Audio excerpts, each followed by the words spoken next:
ಈ ಕಾರ್ಯಕ್ರಮದಲ್ಲಿ ಬಂದು ಕೂತಿರೋದ್ರಿಂದ ಒಂದೇ ಮಾತಲ್ಲಿ ವೇದಿಕೆ ಮೇಲೆ ಆಸೀನರಾಗಿರ್ತಕ್ಕಂಥ ಎಲ್ಲ ಗಣ್ಯಾತಿ ಗಣ್ಯರೇ, ಹಿರಿಯರೇ, ಈ ಕಾರ್ಯಕ್ರಮಕ್ಕೆ ಬಂದಿರತಕ್ಕಂಥ ನಮ್ಮ ಎಲ್ಲ ರೆಡ್ಡಿ ಜನಾಂಗದ ಅಣ್ಣ ತಮ್ಮಂದ್ರೆ, ಅಕ್ಕ ತಂಗಂದ್ರೆ, ತಾಯಂದ್ರೆ, ಈ ಒಂದು ಸಭೆಗೆ ಬಂದಿರತಕ್ಕಂಥ ನಮ್ಮ ಎಲ್ಲ ಮಾಧ್ಯಮ ಮಿತ್ರರೇ, ನಮ್ಮ ಸರ್ಕಾರದ ಇಲಾಖೆಗಳ ಎಲ್ಲ ಸಿಬ್ಬಂದಿ ವರ್ಗದವರೇ, ತಮ್ಮೆಲ್ಲರಿಗೂ ಕೂಡ 614ನೇ ಮಹಾಯೋಗಿ ವೇಮನ ಅವರ ಒಂದು ಜಯಂತ್ಯೋತ್ಸವದ ಕಾರ್ಯಕ್ರಮಕ್ಕೆ ಮನಸ್ಪೂರ್ವಕವಾದಂತಹ ಸ್ವಾಗತವನ್ನು ಈ ಸಂದರ್ಭದಲ್ಲಿ ನಾನು ಕೊಡ್ತಾ ಇದ್ದೀನಿ. ಬಂಧುಗಳೇ, ನಿಜವಾಗ್ಲೂ ಈ ಒಂದು ಕಾರ್ಯಕ್ರಮ ನೋಡಿದ್ರೆ ಮನಸ್ಸಿಗೆ ತುಂಬಾನೇ ಸಂತೋಷ ಆಗುತ್ತೆ.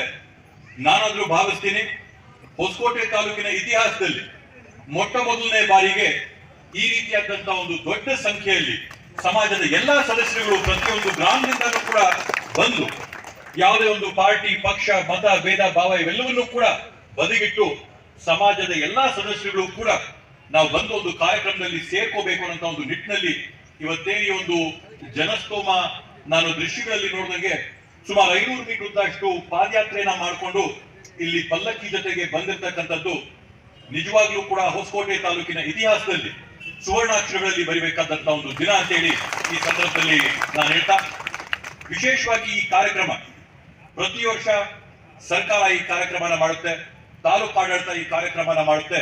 ಸರಳವಾಗಿ ನಡೆಯುವಂತಹ ಒಂದು ಕಾರ್ಯಕ್ರಮ ಈ ರೀತಿಯಲ್ಲಿ ವಿಜೃಂಭಣೆಯಿಂದ ಆಗ್ಬೇಕು ಅಂತಂದ್ರೆ ಇವತ್ತೇನು ಸರ್ಕಾರ ಮತ್ತೆ ಸರ್ಕಾರದ ಜೊತೆಗೆ ಏನು ಕರ್ನಾಟಕ ರಾಜ್ಯದ ರೆಡ್ಡಿ ಜನಸಂಘದ ಒಂದು ಎಲ್ಲ ನಮ್ಮ ಸದಸ್ಯರುಗಳು, ಮುಖಂಡರುಗಳು, ಹೊಸಕೋಟೆ ತಾಲೂಕಿನ ಎಲ್ಲ ಕಾರ್ಯದರ್ಶಿಗಳು, ನಿರ್ದೇಶಕರು ಎಲ್ಲರೂ ಕೂಡ ಕೈ ಜೋಡಿಸಿ ಇವತ್ತು ಈ ಕಾರ್ಯಕ್ರಮನ ಮಾಡಿರೋದ್ರಿಂದ ಇಷ್ಟು ಒಂದು ವಿಜೃಂಭಣೆಯಿಂದ ಈ ಕಾರ್ಯಕ್ರಮ ಹೊರಹೊಮ್ಮಿದೆ.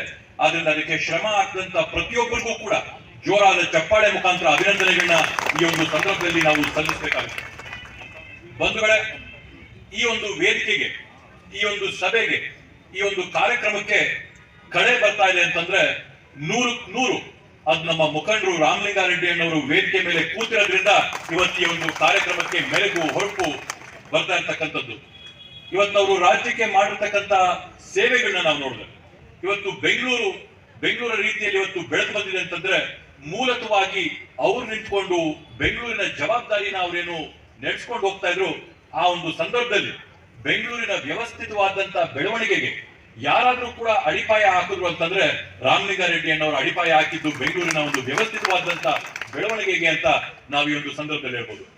ಬಂಧುಗಳೇ, ಅದೇ ರೀತಿಯಲ್ಲಿ ಇವತ್ತೇನು ನಾವು ಮಹಾಯೋಗಿ ವೇಮನ ಜಯಂತ್ಯೋತ್ಸವನ ನಾವು ಆಚರಣೆ ಮಾಡ್ತಾ ಇದ್ದೀವಿ, ಮಹಾಯೋಗಿಗಳ ಕಲ್ಪನೆ ಇದ್ದಿದ್ದು ಸಮಾನವಾದಂತ ಒಂದು ಸಮಾಜ ಇರಬೇಕು ಅಂತೇಳಿ, ತುಳುಕಕ್ಕೆ ಒಳಗಾದಂತವ್ರಿಗೆ ಅನುಕೂಲ ಆಗ್ಬೇಕು ಅಂತೇಳಿ, ಸಮಾಜದ ಕಟ್ಟ ಕಡೆಯ ಪ್ರಜೆಯ ಏಳಿಗೆಯನ್ನು ಕೂಡ ಮಾಡಬೇಕು ಅಂತ ಒಂದು ಪರಿಕಲ್ಪನೆ ಇಟ್ಕೊಂಡು ಸುಮಾರು 600 ವರ್ಷದ ಹಿಂದೆ ಅವರ ಒಂದು ಹೋರಾಟಗಳನ್ನ ಮಾಡಿಕೊಂಡು ಕೀರ್ತನೆಗಳ ರಚನೆಗಳ ಮೂಲಕವಾಗಿ ಇವತ್ತು ಸಮಾನವಾದಂತಹ ಸಮಾಜದ ನಿರ್ಮಾಣಕ್ಕೆ ಹೋರಾಟ ಮಾಡಿದಂಥವ್ರು.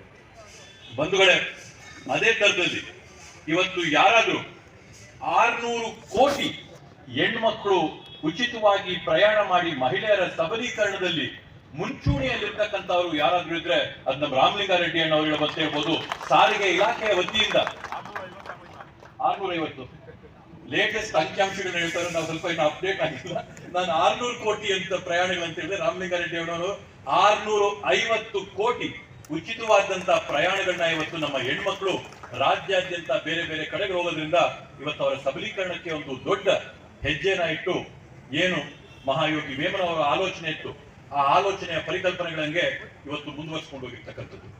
ಬಂಧುಗಳೇ, ನಮ್ಗೆಲ್ಲರಿಗೂ ಕೂಡ ಏನೊಂದು ಸಂತೋಷದ ಸುದ್ದಿ ಅಂದ್ರೆ ಕಾಲಜ್ಞಾನಿಗಳು ಮಹಾಯೋಗಿಗಳು ವೇಮನ ಅವರು ಎಲ್ಲೂ ದೂರದಂತವರಲ್ಲ, ಎಲ್ಲೋ ಬೇರೆ ಭಾಗದಂತವರಲ್ಲ, ಇಲ್ಲೇ ನಮ್ಮ ಅಕ್ಕಪಕ್ಕದಲ್ಲಿ ಗುಂಟೂರಲ್ಲಿ ಇದ್ದಂಥವ್ರು, ಗುಂಟೂರು ಭಾಗದಲ್ಲಿ ಇದ್ದು ಅಲ್ಲಿ ಅವರ ಸಂದೇಶನ ಸಮಾಜಕ್ಕೆ ಸಾರದಂತವ್ರು.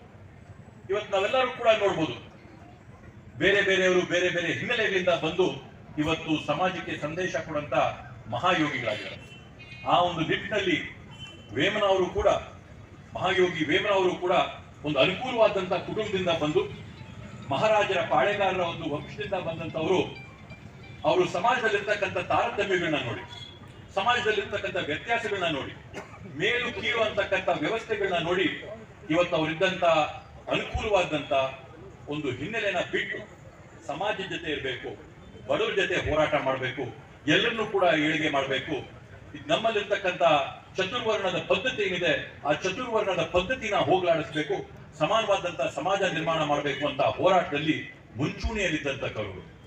ಬಂಧುಗಳೇ, ಆ ಒಂದು ನಿಟ್ಟಿನಲ್ಲಿ ನಾವು ಕೂಡ ನಮ್ಮ ತಾಲೂಕಲ್ಲಿ ಎಲ್ಲಾ ರೀತಿಯಾದಂತಹ ಸಮಾಜಗಳ ನಾವು ಜಯಂತ್ಯೋತ್ಸವಗಳನ್ನ ಇದೇ ರೀತಿಯಾಗಿ ನಾವು ಆಚರಣೆ ಮಾಡ್ತೀವಿ. ಆದ್ರೆ ವಿಶೇಷವಾಗಿ ಇವತ್ತು ಮಾಡಿರ್ತಕ್ಕಂಥ ಕಾರ್ಯಕ್ರಮದಲ್ಲಿ ಸಮುದಾಯದ ಮುಖಂಡರು ಕೂಡ ಕೈ ಜೋಡಿಸೋದ್ರಿಂದ ಅತ್ಯಂತ ವಿಜೃಂಭಣೆಯಿಂದ ಈ ಕಾರ್ಯಕ್ರಮ ಹೊರಹೊಮ್ಮಿದೆ.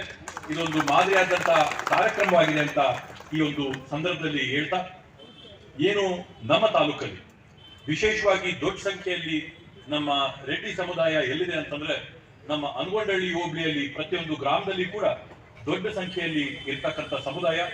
ಜಡಿಗೆನಹಳ್ಳಿಯ ಕರ್ಬೀರ್ನಹೊಸಳ್ಳಿ, ಗೋವಿಂದಪುರ ಈ ಭಾಗದಲ್ಲಿ, ಕಸಬಾ ಭಾಗದಲ್ಲಿ, ನಮ್ಮ ಪೂಜೆ ನಗರ ಈ ಭಾಗ, ತಗ್ಲಿ ಈ ಭಾಗದಲ್ಲೆಲ್ಲ ಇರ್ತಕ್ಕಂಥ ಒಂದು ಸಮುದಾಯ ವಿಶೇಷವಾಗಿ ಆರ್ಥಿಕವಾಗಿ ಸಾಮಾಜಿಕವಾಗಿ ನಮ್ಮ ಭಾಗಗಳಲ್ಲಿ ಮುಂದುವರೆದಂತ ಒಂದು ಸಮುದಾಯ, ಒಂದು ನಾಯಕತ್ವದ ಗುಣಗಳು ಹೊಂದಂತ ಒಂದು ಸಮುದಾಯ. ಆ ಒಂದು ನಿಟ್ಟಿನಲ್ಲಿ ಈಗಾಗಲೇ ಸ್ವಾಗತ ಮಾಡಬೇಕಾದಂತ ಸಂದರ್ಭದಲ್ಲಿ ಏನು ಗೋಪಾಲಣ್ಣವ್ರನ್ನ ಹೇಳಿದ್ರು, 28ನೇ ವಯಸ್ಸಲ್ಲೇ TAPCMS ಅಧ್ಯಕ್ಷರಾಗಿದ್ರೆ ನಿಕಟ ಪೂರ್ವವಾಗಿ ಇತ್ತೀಚಿನಲ್ಲಿ ನಮ್ಮ TAPCMS ನ ನಿಕಟ ಪೂರ್ವ ಅಧ್ಯಕ್ಷರು ಬಾಬು ರೆಡ್ಡಿ ಅವರು ಕೂಡ ಇಲ್ಲಿ ನಮ್ಮ ಜೊತೆನೇ ಇದ್ದಾರೆ. ಅವರು ಕೂಡ ನಾಯಕತ್ವದ ಗುಣಗಳನ್ನ ಹೊಂದು ಎಲ್ಲ ಮಾಡಿದ್ದಾರೆ. ನಮ್ಮ TPಯಲ್ಲಿ ಕೃಷ್ಣಾರೆಡ್ಡಿ ಅಣ್ಣವರಾಗಿರ್ಬೋದು, ನಮ್ಮ ಕಿಟ್ಟಣ್ಣವರು BMRDA ಅಧ್ಯಕ್ಷರಾಗಿರ್ಬೋದು.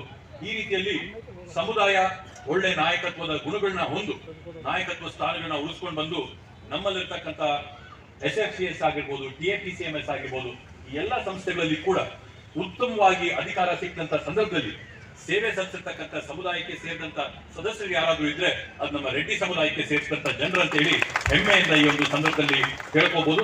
ಸಮುದಾಯಗಳನ್ನ ಬೆಳೆಸಂತ, ಕೊಟ್ಟಂತ ಸಂಸ್ಥೆಗಳನ್ನ ಉಳಿಸಂತ, ಬೆಳೆಸಂತ ಕೆಲಸನ ಮಾಡಿರ್ತಕ್ಕಂಥ ಒಂದು ಸಮುದಾಯ ಅಂತ ಈ ಒಂದು ಸಂದರ್ಭದಲ್ಲಿ ಹೇಳ್ತಾ, ವಿಶೇಷವಾಗಿ ಇವತ್ತೇನು ನಮ್ಮ ಸಮುದಾಯದ ಎಲ್ಲ ಅಣ್ಣ ತಮ್ಮಂದ್ರು, ಅಕ್ಕ ತಂಗಿದ್ರು ನಮ್ಮಲ್ಲಿ ಮಾಡಿರ್ತಕ್ಕಂಥ ಮನವಿ ಏನಂತಂದ್ರೆ, ದೊಡ್ಡ ಸಂಖ್ಯೆಯಲ್ಲಿ ಬಂದ್ರಣ ಆಹ್ವಾನ ಮಾಡಬೇಕಾದಂತ ಸಂದರ್ಭದಲ್ಲಿ ದೊಡ್ಡ ಸಂಖ್ಯೆಯಲ್ಲಿ ನಮ್ಮ ಎಲ್ಲ ಸಮುದಾಯದವರು ಬಂದು ಏನಾದ್ರೂ ಮಾಡಿ ನಮಗೊಂದು ಸಮುದಾಯ ಭವನನ ಮಾಡಿಕೊಡ್ಬೇಕು.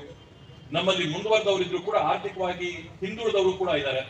ಅವ್ರಿಗೂ ಕೂಡ ಅವರ ಮನೆಯಲ್ಲಿರ್ತಕ್ಕಂಥ ಕಾರ್ಯಗಳನ್ನ, ಮದುವೆಗಳನ್ನ, ಸಣ್ಣ ಪುಟ್ಟ ಕಾರ್ಯಕ್ರಮಗಳನ್ನ ಮಾಡ್ಕೊಳಕ್ಕೆ ಅನುಕೂಲ ಮಾಡಿಕೊಡ್ರಿ ಅಂತ ಮನವಿ ಮಾಡಿದಾಗ ನನ್ನ ಒಂದು ಸಲಹೆ ಸಮುದಾಯದವ್ರಿಗೆ ಇದ್ದಿದ್ದು, ಅನಗೊಂಡಹಳ್ಳಿ ಹೋಬಳಿಯಲ್ಲೇ ದೊಡ್ಡ ಸಂಖ್ಯೆಯಲ್ಲಿ ಜನ ಇರ್ತಕ್ಕಂಥದ್ದು, ಬೆಂಗಳೂರು ನಗರಕ್ಕೆ ಹೊಂದಿಕೊಂಡಿರ್ತಕ್ಕಂಥ ಒಂದು ಹೋಬಳಿ ಆಗಿದ್ದು, ಇನ್ನು ನಾವು ನೋಡಿದ್ರೆ ಸರ್ಜಾಪುರ ಆಗಿರ್ಬೋದು, ಆನೇಕಲ್ ಆಗಿರ್ಬೋದು, ಈ ಭಾಗದಲ್ಲಿ ಎಲ್ಲಿ ಜನಸಂಖ್ಯೆ ಇದೆ ಅನಗೊಂಡಹಳ್ಳಿ ಹೋಬಳಿ ಅಲ್ಲಿರ್ತಕ್ಕಂಥ ಜನಾಂಗಕ್ಕೆ ಹತ್ತಿರದಲ್ಲಿರ್ತಕ್ಕಂಥ ಒಂದು ಜಾಗ ಅಭಿವೃದ್ಧಿಯಾಗಿ ನಗರೀಕರಣ ಆಗ್ತಾ ಇರ್ತಕ್ಕಂಥದ್ದು. ಹೊಸಕೋಟೆಯಲ್ಲಿ ಸ್ಕ್ವೇರ್ ಫುಟ್ ಲೆಕ್ಕ ಎಷ್ಟದೋ ಅನಗೊಂಡಹಳ್ಳಿ ಹೋಬಳಿಯಲ್ಲಿ ಸ್ಕ್ವೇರ್ ಫುಟ್ ಲೆಕ್ಕ ಅಷ್ಟೇ ಬೆಲೆ ಬಾಳಂತ ಒಂದು ಜಾಗ ಇದೆ.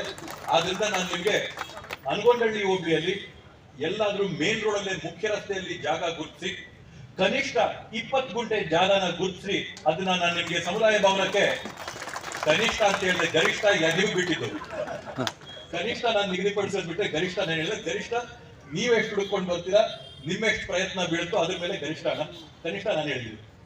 ಗರಿಷ್ಠ ಸಮುದಾಯಕ್ಕೆ ಬಿಟ್ಟಂತದ್ದು, ನೀವೆಷ್ಟು ಗರಿಷ್ಠ ಹುಡ್ಕೊಡ್ತೀರೋ ಅದನ್ನ ಮಾಡ್ಕೊಳ್ಳುವಂಥದ್ದು ನನ್ನ ಒಂದು ಜವಾಬ್ದಾರಿ ಅಂತ ಹೇಳ್ತಾ, ತಾಲೂಕಲ್ಲಿ ಯಾವುದೇ ಒಂದು ಸಮುದಾಯ ಭವನವನ್ನ ಕಟ್ಟಂತ ಸಂದರ್ಭದಲ್ಲಿ ಸಮುದಾಯದವರು ಬಂದು ಮನವಿ ಮಾಡಿದಾಗ ಪ್ರತಿಯೊಂದಕ್ಕೂ ಕೂಡ ಸಮುದಾಯ ಬೇಕು, ಜೊತೆಯಲ್ಲಿ ನಿಂತು ಅಧಿಕಾರಿಗಳಿಗೆ ನಾವೇನು ಅನುದಾನ ಬಿಡಿಸ್ಕೊ ಬರ್ಬೇಕು, ಸರ್ಕಾರದ ಕಡೆಯಿಂದ ಏನು ಅನುದಾನಗಳು ತರಬೇಕು, ಅವೆಲ್ಲವನ್ನೂ ಕೂಡ ತರಂತ ಕೆಲಸನ ಮಾಡಿದೀವಿ. ಈ ಒಂದು ಸಂದರ್ಭದಲ್ಲಿ ಕೂಡ ನಾನು ನಿಮ್ಗೆ ಆಶ್ವಾಸನೆಯನ್ನ ಕೊಡ್ತಾ ಇದ್ದೀನಿ. ಸಮುದಾಯ ಭವನದ ನಿರ್ಮಾಣಕ್ಕೆ ಏನ್ ತಾವು ಸಹಾಯ ಅಂತ ಕೇಳಿದ್ರೆ ತನು ಮನ ವಿಶೇಷವಾಗಿ ಧನ ಕೊಟ್ಟು ಸಹಾಯ ಮಾಡ್ತೀನಿ ಅಂತ ಹೇಳಿ ಈ ಒಂದು ಸಂದರ್ಭದಲ್ಲಿ ಕೂಡ ತಮಗೆ ಆಶ್ವಾಸನೆಯನ್ನ ಕೊಡ್ತಾ, ಇವತ್ತೇನು ಮಹಾಯೋಗಿ ವೇಮನರ ಒಂದು ಪುತ್ಥಳಿನ ನಾವೆಲ್ಲಾದ್ರೂ ಒಂದು ತಾಲೂಕು ಕಚೇರಿ ಆವರಣದಲ್ಲಿ ಮಾಡ್ಕೊಡ್ಬೇಕು ಅನ್ನೋ ಮನವಿನ ಮುಂದೆ ಇಟ್ಟಿದ್ದಾರೆ. ಇವತ್ತು ರಾಮಲಿಂಗಾರೆಡ್ಡಿ ಅಣ್ಣವರಿಗೆ ಈಗ ತಾನೇ ಮಾತಾಡ್ತಾ ಇರಬೇಕಾದಾಗ ಹೇಳಿದೆ, ಈ ಪ್ರೆಸೆಂಟ್ ಇರ್ತಕ್ಕಂಥ ತಾಲೂಕು ಕಟ್ಟಡ ಸುಮಾರು 30 ವರ್ಷ ಆಗಿದ್ದು, ನಮ್ಮ ಸರ್ಕಾರ ಕಾಂಗ್ರೆಸ್ ಸರ್ಕಾರ, ಸನ್ಮಾನ್ಯ ಸಿದ್ದರಾಮಣ್ಣವರ, DK ಶಿವಕುಮಾರಣ್ಣವರ ಕಾಂಗ್ರೆಸ್ ಸರ್ಕಾರ ಸುಮಾರು 16 ಕೋಟಿ ರೂಪಾಯಿಗಳ ವೆಚ್ಚದಲ್ಲಿ ನೂತನವಾದಂತಹ ಪ್ರಜಾಸೌಧನ ಹೊಸಕೋಟೆ ತಾಲೂಕಿಗೆ ಮಂಜೂರು ಮಾಡಿಕೊಟ್ಟು ಟೆಂಡರ್ ಈಗಾಗಲೇ ಬಂದಿದೆ.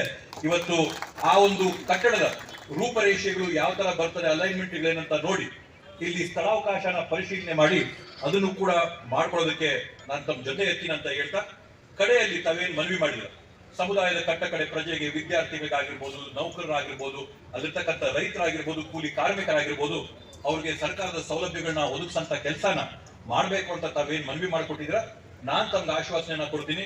ಎಷ್ಟೊತ್ತಿಗೆ ಆದ್ರೂ ಬರ್ರಿ, ಯಾರ್ದಾದ್ರೂ ತಗೋಬರ್ರಿ, ಆ ಮನವಿನ ಪೂರೈಸ್ಕೊಡುವಂಥದ್ದು ನನ್ನ ಜವಾಬ್ದಾರಿ ಅಂತ ಈ ಒಂದು ಸಂದರ್ಭದಲ್ಲಿ ನಾನು ವಿಶೇಷವಾಗಿ ಹೇಳ್ತಾ ಸಮಾಜದ ಜೊತೆ ಸದಾ ನಾನು ನಿಮ್ ಜೊತೆ ಇರ್ತೀನಿ ಅಂತ ಆಶ್ವಾಸನೆಯನ್ನ ಕೊಡ್ತಾ, ಇವತ್ತು ನಿಜವಾಗ್ಲೂ ಕೂಡ ನಮ್ಮ ಒಂದು ಅದೃಷ್ಟ, ತಮ್ಮ ಕಾರ್ಯಕ್ರಮಗಳ ಒತ್ತಡದ ಮಧ್ಯೆಯೂ ಕೂಡ ರಾಮಲಿಂಗಾರೆಡ್ಡಿ ಅಣ್ಣವ್ರು ಬಂದು ಈ ಒಂದು ಕಾರ್ಯಕ್ರಮದಲ್ಲಿ ಭಾಗವಹಿಸಿದ್ದಾರೆ. ಅವರಲ್ಲಿ ಒಂದು 2 ಮನವಿಗಳನ್ನ ತಾಲೂಕಿನ ಪರವಾಗಿ ಮಾಡಿ, ಅಣ್ಣ ಇದು ಹೊಸಕೋಟೆ ತಾಲೂಕಲ್ಲಿ ಜಡಗೇನಹಳ್ಳಿ ಹೋಬಳಿ ಹತ್ರ ಗುಡ್ಡದಮ್ಮ ಅಂತೇಳಿ ಒಂದು ಗುಡಿ ಇತ್ತು.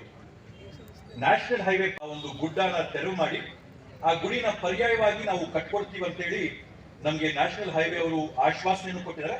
ಅದಕ್ಕೆ ತಕ್ಕಂಗೆ ಅದಕ್ಕೆ ಬೇಕಾದಂತ ಅನುದಾನ ಕೂಡ ನೀಡಿದ್ದಾರೆ. ಗ್ರಾಮಸ್ಥರ ಎಲ್ಲರ ಮನವಿ, ಮುಜರಾಯಿ ಇಲಾಖೆ ಕಡೆಯಿಂದ ಆ ಒಂದು ಗುಡಿ ಏನು ಮುಜರಾಯಿ ಇಲಾಖೆಗೆ ಸೇರಿರಲಿಲ್ಲ, ಅದನ್ನ ಮುಜರಾಯಿ ಇಲಾಖೆಗೆ ತಗೊಂಡು ಅಲ್ಲಿ ಜಾಗನ ಕಳ್ಕೊಂಡಿರೋದಕ್ಕೆ ಒಳ್ಳೆಯ ಜಾಗನ ಪರ್ಯಾಯವಾಗಿ ಒಂದೂವರೆ 2 ಎಕರೆ ಸಮುದಾಯದವರು ಗುರುತಿಸಿದ್ದಾರೆ.